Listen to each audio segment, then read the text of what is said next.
Ar-Rahman Ar-Rahim Al-Malik. Assalamualaikum warahmatullahi wabarakatuh. Segala puji bagi Allah, ya hanya kepadanya kami memohon pertolongan dan mohon ampunan. Kami berlindung kepada Allah dari kejahatan dan keburukan amalan kami. Kami akan menayangkan video selanjutnya setelah kisah Nabi Isa alaihissalam, yaitu kisah Nabi Yakub alaihissalam yang merupakan anaknya Nabi Isa alaihissalam dan juga cucu dari Nabi Ibrahim alaihissalam. Jika ingin melihat kisah Nabi sebelumnya, Anda bisa cek video di channel kami. Israil adalah nama lain dari Yakub alaihissalam, yaitu Yakub bin Ishaq bin Ibrahim alaihimussalam. Disebutkan bahwa Israil dari kata Isra dan Ail. Isra artinya hamba dan Ail artinya Allah. Jadi Israil artinya hamba Allah. Hal ini sebagaimana Jibril, Mikail, Israfil, maka semuanya di akhirnya adalah Ail, yang artinya adalah Allah. Beliau jugalah yang merupakan nenek moyangnya Bani Israil. Sudah kita bahas dalam kisah Nabi Isa alaihissalam sebelumnya, bahwa beliau memiliki dua anak kembar, yang pertama bernama Iswa atau Ais, dan yang kedua bernama Yakub atau Israil. Ais hobinya adalah berburu, dan dia pandai dalam berburu sehingga dicintai oleh Ishak. Adapun Yakub lebih senang di rumah membantu ibunya, dan dia sangat disayang oleh ibunya. Adapun Nabi Yakub lebih banyak disebutkan dalam Al-Quran daripada Nabi Ishak alaihissalam. Demikian juga dalam ayat-ayat lain yang memuji Nabi Yakub alaihissalam dengan menyebut sifat-sifatnya yang mulia. Di antaranya pertama, Yakub alaihissalam menunaikan nazarnya. Allah Ta'ala berfirman, semua makanan adalah halal bagi Bani Israel, melainkan makanan yang diharamkan oleh Israel untuk dirinya sendiri sebelum Taurat diturunkan. Katakanlah, jika kamu mengatakan ada makanan yang diharamkan sebelum turun Taurat, maka bawalah Taurat itu, lalu bacalah dia jika kamu orang-orang yang benar. Kedua, Allah mensifatinya dengan orang yang berilmu. Allah Subhanahu wa Ta'ala berfirman, dan sesungguhnya Yakub mempunyai pengetahuan, karena kami telah mengajarkan kepadanya, akan tetapi kebanyakan manusia tiada mengetahui. Ketiga, Allah mensifati Yakub dengan orang pilihan yang selalu mengingat akhirat dan mengingatkan akhirat kepada orang-orang. Allah Subhanahu wa Ta'ala berfirman, dan ingatlah hamba-hamba kami, Ibrahim, Ishak, dan Yakub yang mempunyai perbuatan-perbuatan yang besar dan ilmu-ilmu yang tinggi. Sesungguhnya kami telah mensucikan mereka dan menganugerahkan kepada mereka akhlak yang tinggi, yaitu selalu mengingatkan manusia kepada negeri akhirat. Dan sesungguhnya mereka pada sisi kami benar-benar termasuk orang-orang pilihan yang paling baik. Al-Qurtubi berkata, yaitu kami telah mensucikan mereka dengan mereka senantiasa mengingat akhirat dan bersiap untuk akhirat, semangat menuju akhirat, dan memotivasi orang-orang untuk akhirat. Keempat, Nabi Yakub hanya mengeluhkan kesedihannya kepada Allah dan bersabar dengan ujian Allah. Allah Subhanahu wa Ta'ala berfirman, dan Yakub berpaling dari mereka seraya berkata, aduhai duka citaku terhadap Yusuf. Dan kedua matanya menjadi putih karena kesedihan, dan dia adalah seorang yang menahan amarahnya terhadap anak-anaknya. Mereka berkata, demi Allah, senantiasa kamu mengingati Yusuf, hingga kamu mengidap penyakit yang berat atau termasuk orang-orang yang binasa. Yakub menjawab, sesungguhnya hanyalah kepada Allah aku mengadukan kesusahan dan kesedihanku, dan aku mengetahui dari Allah apa yang kamu tiada mengetahuinya. Hasan al-Basri berkata, sejak Yusuf berpisah dengan Yakub hingga mereka berdua bertemu kembali adalah 80 tahun, maka semenjak itu pula kesedihan tidak pernah terlepas dari hati Yakub. Air matanya mengalir di kedua pipinya. Padahal tidak ada hamba di atas muka bumi yang paling dicintai oleh Allah daripada Nabi Yakub. Karenanya jika seseorang sering mengalami kesedihan, janganlah ia berburuk sangka kepada Allah. Siapa tahu dia dicintai oleh Allah Subhanahu wa Ta'ala. Jangan pula ia berputus asa bagaimanapun juga. Sebagaimana Nabi Yakub yang selalu berharap agar Allah mengembalikan Nabi Yusuf kepadanya, akhirnya setelah 80 tahun Allah pun mengabulkan dan mempertemukan mereka kembali. Kelima, perhatian Nabi Yakub kepada anak-anaknya. Allah Subhanahu wa Ta'ala menyebutkan beberapa ayat yang menunjukkan perhatian Nabi Yakub kepada anak-anaknya. Di antaranya, pertama, sabar dengan durhaka anak-anaknya yang telah membohonginya dan telah memisahkan antara beliau dengan Yusuf alaihissalam. Kedua, memperingatkan anak-anaknya akan bahaya hasad. Di antaranya nasihat beliau kepada putranya Yusuf alaihissalam agar tidak menceritakan mimpinya kepada kakak-kakaknya karena mereka akan hasad dan berbuat jahat kepada Yusuf.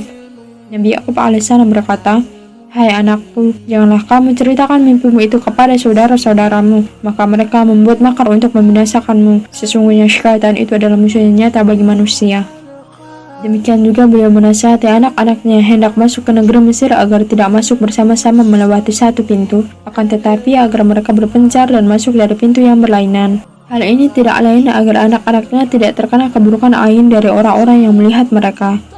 Nabi Yakub alaihissalam berkata, "Hai anak-anakku, janganlah kamu bersama-sama masuk dari satu pintu gerbang, dan masuklah dari pintu-pintu gerbang yang berlain-lain." As-Sam'ani berkata, mayoritas ahli tafsir berpendapat bahwasanya wasiat Yakub tersebut karena beliau khawatir ain. Beliau khawatir ain karena anak-anaknya 11 orang lelaki semua bersaudara dari satu ayah. Nabi Yakub melarang mereka untuk masuk dari satu pintu karena jumlah mereka yang 11 orang kakak beradik dengan pakaian yang berbeda dari pakaian penduduk Mesir disertai warna kulit yang berbeda karena mereka dari suku yang berbeda dapat memancing perhatian penjahat atau pencuri atau para penjaga dan pengintai kerajaan yang mencurigai mereka, sehingga akan timbul permasalahan yang akhirnya menghalangi mereka untuk menunaikan tujuan mereka. Ketiga, mengajarkan kepada anak-anaknya untuk bertawakal kepada Allah SWT. Nabi Yakub alaihissalam berkata, "Hai anak-anakku, janganlah kamu bersama-sama masuk dari satu pintu gerbang, dan masuklah dari pintu-pintu gerbang yang berlain-lain. Namun demikian aku tiada dapat melepaskan kamu barang sedikit pun daripada takdir Allah.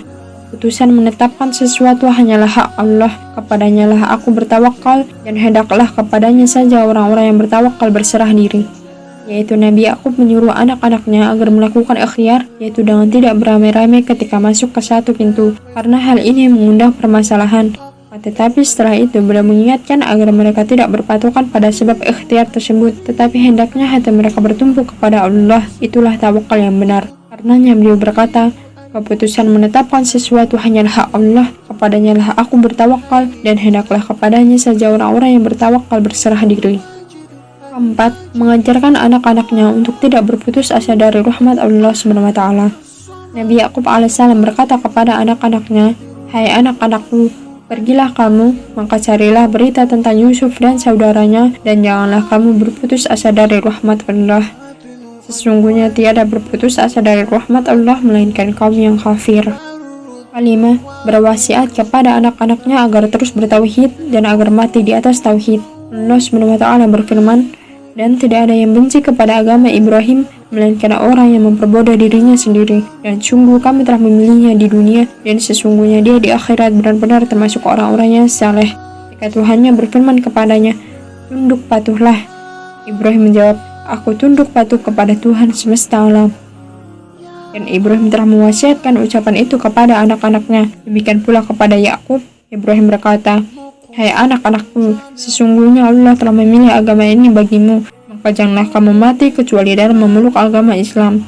Adakah kamu hadir ketika Yakub kedatangan tanda-tanda maut, ketika ia berkata kepada anak-anaknya, "Apa yang kamu sembah sepeninggalku?" Mereka menjawab, "Kami akan menyembah Tuhanmu dan Tuhan nenek moyangmu, Ibrahim, Ismail dan Ishak, yaitu Tuhan yang Maha Esa, dan kami hanya tunduk patuh kepadanya." Kali ini kita akan membahas kisah Nabi Yakub alaihissalam di dalam Bible Perjanjian Lama, yaitu di dalam kitab Taurat yang mereka atau orang-orang Israel anggap sebagai kitab suci. Mari kita simak bersama dan tonton videonya sampai habis ya. Ketika Ishak sudah tua dan matanya telah kabur sehingga ia tidak dapat melihat lagi, dipanggilnyalah Aisu, anak sulungnya, serta berkata kepadanya, "Anakku," saat Aisu. "Ya Bapa." Berkatalah Ishak, "Lihat, aku sudah tua. Aku tidak tahu bila hari kematianku. Maka sekarang ambillah senjatamu, tabung panah dan busurmu, pergilah ke padang dan burulah bagiku seekor binatang. Olahlah bagiku makanan yang enak seperti yang ku gemari. Sesudah itu bawalah kepadaku supaya aku makan, agar aku memberkati engkau sebelum aku mati." Tetapi Ribka mendengarkannya ketika Ishak berkata kepada Ais anaknya, "Setelah Aisu pergi ke padang memburu seekor binatang untuk dibawanya kepada ayahnya, berkatalah Ribka kepada Yakub anaknya, 'Telah ku dengar ayahmu berkata kepada Esau kakakmu, bawalah bagiku seekor binatang buruan dan olahlah bagiku makanan yang enak supaya aku makan dan supaya aku memberkati engkau di hadapan Tuhan sebelum aku mati.' Maka sekarang anakku, dengarkanlah perkataanku seperti yang kuperintahkan kepadamu. Pergilah ke tempat kambing domba kita, ambillah dari sana 2 ekor anak kambing yang baik. Maka aku akan mengolahnya menjadi makanan yang enak bagi ayahmu seperti yang digemarinya. Bawalah itu kepada ayahmu supaya dimakannya, agar ia memberkati engkau sebelum ia mati. Lalu kata Yakub kepada Ribka ibunya, tetapi Esau kakakku adalah seorang yang berbulu badannya, sedangkan aku ini kulit licin. Mungkin ayahku akan meraba aku, maka nanti ia akan menyangka bahwa aku mau memperolok-olokkan dia. Dengan demikian aku akan mendatangkan kutuk atas diriku dan bukan berkat. Tapi ibunya berkata kepadanya, akulah yang menanggung kutuk itu anakku, dengarkan saja perkataanku. Pergilah ambil kambing-kambing itu. Lalu ia pergi mengambil kambing-kambing itu dan membawanya kepada ibunya. Sesudah itu ibunya mengolah makanan yang enak seperti yang digemari ayahnya. Kemudian Ribka mengambil pakaian yang indah kepunyaan Aisu anak sulungnya, pakaian yang disimpannya di rumah, lalu disuruhnya dikenakan oleh Yakub anak bungsunya. Kulit anak kambing itu dipalutkannya pada kedua tangan Yakub dan pada lehernya yang licin itu, lalu ia memberikan makanan yang enak dan roti yang telah diolahnya itu kepada Yakub anaknya. Demikianlah Yakub masuk ke tempat ayahnya serta berkata, "Bapa," sahut ayahnya. "Ya anakku, siapakah engkau?" Kata Yakub kepada ayahnya, "Akulah Esau anak sulungmu. Telah kulakukan seperti yang Bapa katakan kepadaku. Bangunlah, duduklah dan makanlah daging buruan masakanku ini agar Bapa memberkati aku." Lalu Ishak berkata kepada anaknya itu, "Lekas juga engkau mendapatnya anakku, karena Tuhan Allahmu membuat aku mencapai tujuanku." Lalu kata Ishak kepada Yakub, "Datanglah mendekat anakku, supaya aku meraba engkau, apakah engkau ini anakku Esau atau bukan." Maka Yakub mendekati Ishak ayahnya, dan ayahnya itu merabanya serta berkata, "Kalau suara Yakub, kalau tangan Esau." Jadi Ishak tidak mengenal dia karena tangannya berbulu seperti tangan Aisu kakaknya. Ishak hendak memberkati dia, tetapi ia masih bertanya, "Benarkah engkau ini anakku Esau?" Jawabnya, "Ya." Lalu berkatalah Ishak, "Dekatkanlah makanan itu kepadaku supaya aku makan daging buruan masakan anakku, agar aku memberkati engkau." Jadi didekatkannya makanan itu kepada ayahnya, lalu ia makan, dibawanya juga anggur kepadanya, lalu ia minum. Berkatalah Ishak ayahnya kepadanya, "Datanglah dekat-dekat dan ciumlah aku anakku." Lalu datanglah Yakub dekat-dekat dan diciumnya ayahnya. Ketika Ishak mencium bau pakaian Yakub, diberkatinya dia sambil berkata, "Sesungguhnya bau anakku adalah sebagai bau padang yang diberkati Tuhan. Allah akan memberikan kepadamu embun yang dari langit dan tanah-tanah gemuk di bumi dan gandum serta anggur berlimpah-limpah. Bangsa-bangsa akan takluk kepadamu dan suku-suku bangsa akan sujud kepadamu. Jadilah Tuhan atas saudara-saudaramu dan anak-anak ibumu akan sujud kepadamu. Siapa yang mengutuk engkau, terkutuklah ia, dan siapa yang memberkati engkau, diberkatilah ia." Setelah Ishak selesai memberkati Yakub, dan baru saja Yakub keluar meninggalkan Ishak ayahnya, pulanglah Aisu kakaknya dari berburu.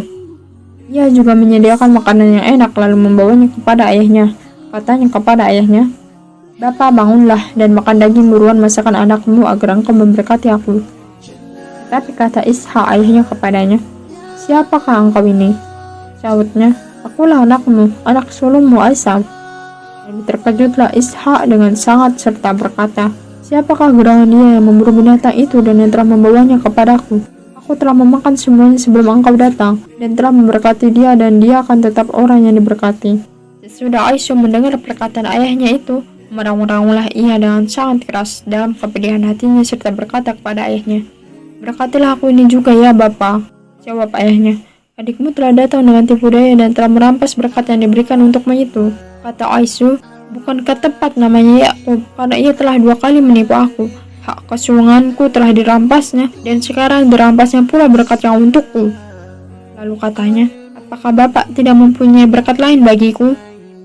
Lalu Ishak menjawab Aisu, "Sesungguhnya telah kuangkat dia menjadi tuan atas engkau, dan segala saudaranya telah kuberikan kepadanya menjadi hambanya, dan telah kubekali dia dengan gandum dan anggur. Maka kepadamu apalagi yang dapat perbuat ya anakku?" Kata Aisu kepada ayahnya, "Hanya berkat yang satu itukah ada padamu ya Bapa? Berkatilah aku ini juga ya Bapa." Dan dengan suara keras menangislah Aisu. Lalu Ishak ayahnya menjawab, "Sesungguhnya tempat kediamanmu akan jauh dari tanah-tanah gemuk di bumi dan jauh dari embun dari langit di atas. Engkau akan hidup dari pedangmu dan engkau akan menjadi hamba adikmu. Tapi akan terjadi kelak apabila engkau berusaha sungguh-sungguh, maka engkau akan melemparkan kukuk itu dari tengkukmu. Aisyah menaruh dendam kepada Yakub karena berkat yang telah diberikan oleh ayahnya kepadanya. Ia berkata kepada dirinya sendiri, hari-hari berkabung karena kematian ayahku itu tidak akan lama lagi. Pada waktu itulah Yakub adikku akan kubunuh. Ketika diberitahukan perkataan Aisyah anak sulungnya itu kepada Ribkah, maka disuruhnya lah memanggil Yakub anak bungsunya lalu berkata kepadanya, Esau kakakmu bermaksud membalas dendam membunuh engkau. Jadi sekarang anakku, dengarkanlah perkataanku. Bersiaplah engkau dan larilah kepada Laban saudaraku di Harwan dan tinggallah padanya beberapa waktu lamanya sampai kegeraman dan kemarahan kakakmu itu surut daripadamu dan ia lupa apa yang telah engkau perbuat kepadanya. Kemudian aku akan menyuruh orang menjemput engkau dari situ. Mengapa aku akan kehilangan kamu berdua pada satu hari juga? Cerita ini terdapat dalam kitab Kejadian di Perjanjian Lama. Tentu bagi kita sebagai umat Islam sangat sulit untuk membenarkan cerita ini, karena cerita ini berisi dengan tuduhan-tuduhan buruk kepada orang-orang saleh. Di antara keanehan kisah tersebut, yang pertama, tuduhan bahwa istri Ishak yang bernama Ribkah sebagai wanita pengkhianat dan pembuat makar. Kedua, tuduhan kepada Nabi Yakub alaihissalam sebagai penipu dan berbuat makar kepada ayah dan kakaknya. Tiga, kita tahu bahwa kenabian atau keberkatan bukan sebagai keturunan, sementara dalam kisah tersebut keberkatan diberikan oleh Ishak kepada anak tertua dan keberkatan hanya satu saja, sehingga anak yang lain tidak bisa mendapatkannya. Keempat, jika Ishak tertipu, lantas tentu Allah tidak akan bisa ditipu oleh Yakub. Bukankah Ishak berdoa kepada Allah untuk memberikan berkat? Kelima, begitu juga bagaimana mungkin kenabian bisa didapatkan dengan cara licik seperti ini? 6. Kisah ini juga menunjukkan kelalaian Ishak. Jika ia telah menyatakan Yakub berdusta, lantas kenapa ia masih memanggil Yakub dan mendoakan keberkatan lagi kepada Yakub setelah ia tahu ia telah ditipu Yakub? Kemudian Ishak memanggil Yakub, lalu memberkati dia serta memesankan kepadanya, janganlah mengambil istri dari perempuan Kan'an. Kita lanjutkan sejarah Bani Israel menurut versi mereka. Setelah itu Yakub pergi ke Harwan untuk bertemu dengan pamannya bernama Laban. Laban mempunyai dua anak perempuan, yang lebih tua namanya Lea dan yang lebih muda namanya Rahel. Yakub cinta kepada Rahel, sebab itu ia berkata, aku mau bekerja padamu 7 tahun lamanya untuk mendapat Rahel anakmu yang lebih muda itu. Sahut Laban, lebih baiklah ia aku berikan kepadamu daripada kepada orang lain, maka tinggallah padaku.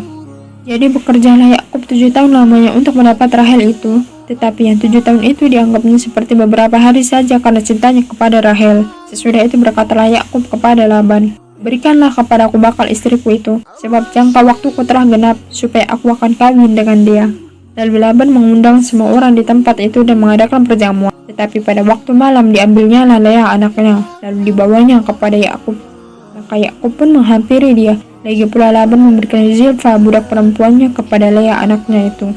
Tapi pada waktu pagi tampaklah bahwa itu Lea. Lalu berkatalah Yakub kepada Laban, apakah yang kau perbuat terhadap aku ini?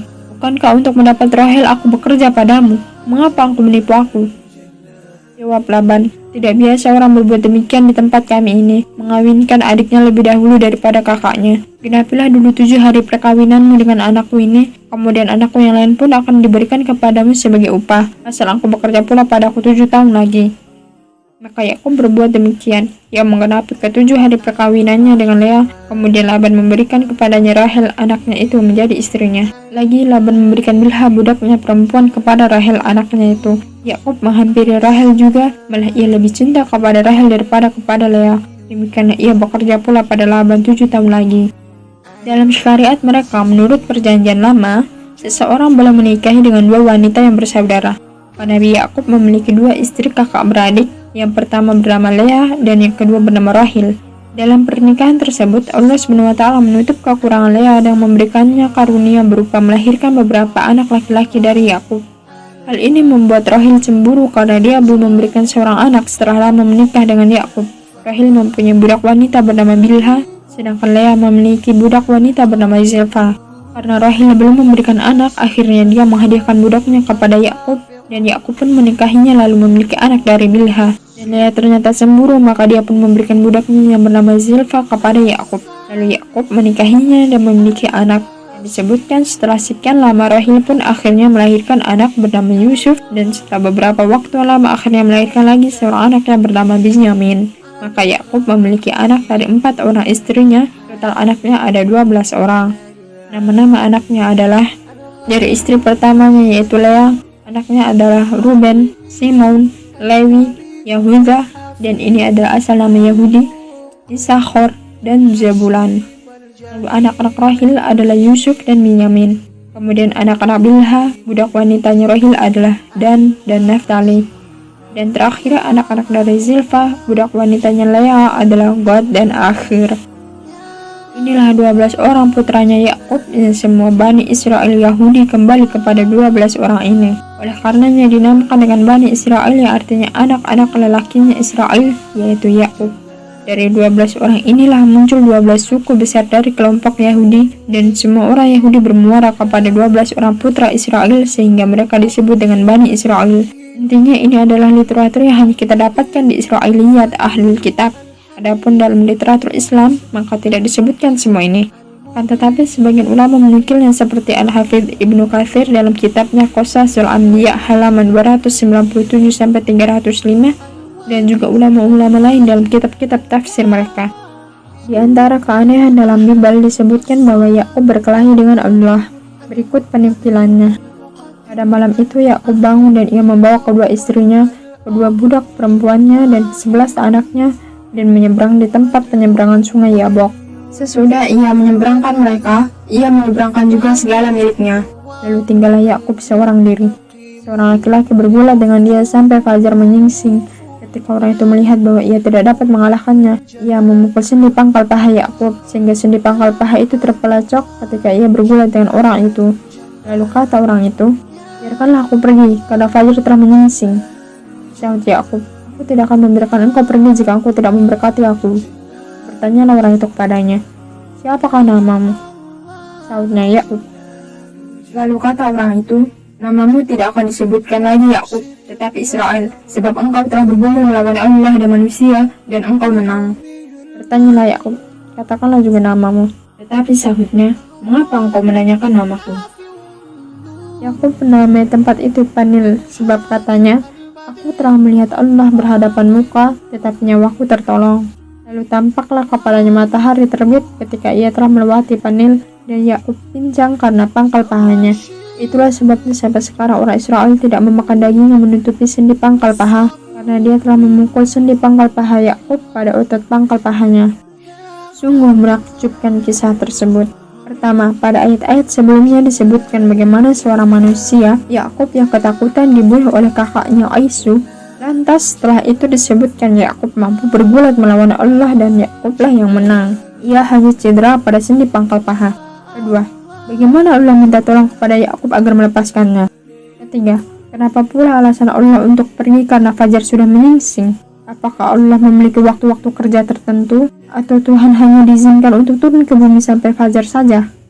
Keempat, terus apa hikmah kejadian ini? Apakah Tuhan Allah membanggakan Yakub karena telah mengalahkannya? Para rahib Yahudi dan Nasara kebingungan menghadapi teks seperti ini, sehingga mengakibatkan mereka harus menafsirkan dengan banyak penafsiran. Ini cerita maksudnya memuji Yakub, akan tetapi malah menjatuhkan Allah. Sungguh kita semakin memuji Allah atas nikmat Islam. Bisa kita bandingkan antara Yakub versi Al-Quran yang saleh, penyabar, bertakwa, dan lain-lain dengan Nabi Yakub versi Bible yang pembohong dan licik. Semoga Allah mewafatkan kita semua di atas agama yang hanif. Kemudian Yakub meninggal setelah bertemu kembali dengan Yusuf yang terpisah dari dalam waktu yang lama. Selesai kisah Nabi Yakub alaihissalam dengan pertolongan Allah dan taufiknya. Wassallallahu ala nabiyyina Muhammadin wa ala alihi wa sahbihi wasallam. Sekian dari kisah Nabi Yakub alaihissalam. Mohon doanya agar kami bisa terus menceritakan semua kisah perjalanan para nabi dan rasul Allah subhanahu wa ta'ala. Insyaallah video selanjutnya kami akan membahas tentang kisah Nabi Yusuf alaihissalam. Demikian dari kami. Jika ada kesalahan baik yang disengaja maupun tidak, kami memohon maaf yang sebesar-besarnya. Karena kesalahan itu pasti dari saya sebagai manusia biasa yang tidak luput dari dosa dan kesalahan, dan segala sesuatu yang benar hanya milik Allah subhanahu wa ta'ala. Jangan lupa subscribe dan nyalakan notifikasi channel kami agar Anda bisa mendapatkan pemberitahuan tentang video terbaru dari kami. dan juga like dan share agar bermanfaat bagi sesama saudara muslim untuk mengetahui tentang kisah para nabi dan rasul Allah Subhanahu wa taala.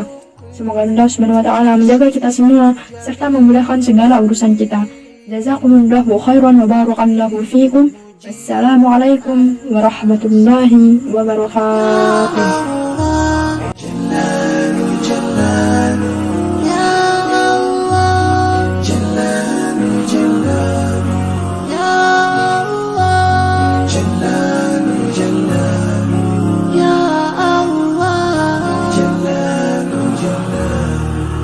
الحكيم الودود المجيد الباعث